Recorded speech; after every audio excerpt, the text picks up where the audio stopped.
আমাদের সাথে রয়েছেন বঙ্গবন্ধু শেখ মুজিবুর বিশ্ববিদ্যালয়ের সম্মানিত ডাক্তার হাবিবুর রহমান ভাই।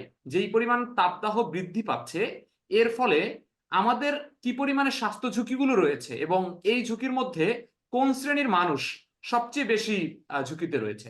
ধন্যবাদ।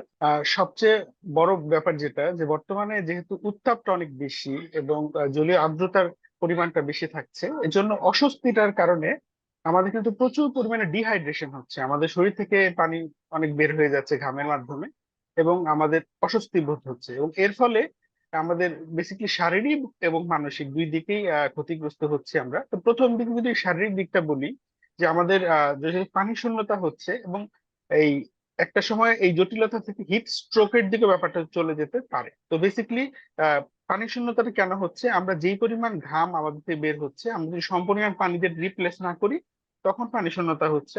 এবং এই পানি শূন্যতাটা যদি একটা পর্যায়ে গিয়ে পানি স্বল্পতা তৈরি করে ফেলে এবং সেখান থেকে যদি আমাদের রক্তচাপ কমে যায় অথবা ধরেন মাথা ব্যথা বা এরকম, অর্থাৎ আমাদের দেহের যে বিভিন্ন অঙ্গে রক্ত সরবরাহ কমে যাওয়ার ফলে যে জটিলতাগুলো তৈরি হয়, এগুলোর সাফারিংসে হচ্ছে আপনার বিভিন্ন শারীরিক জটিলতা হতে পারে। সুতরাং এই যারা হচ্ছে প্রচন্ড মাত্রায় শারীরিক পরিশ্রমের কাজগুলো করেন, বয়সের ক্ষেত্রে প্রান্তিক অবস্থানে রয়েছেন, যেমন শিশু অথবা যারা বৃদ্ধ, তাদের ক্ষেত্রে এই জটিলতায় সম্মুখীন হওয়ার সম্ভাবনা অনেক বেশি থাকে। এবং এই ক্ষেত্রে আমাদের অবশ্যই করণীয় থাকতে হবে যে আমাদের যখনই পানি শূন্যতা হচ্ছে, সেই পানি শূন্যতাকে রিপ্লেস করা।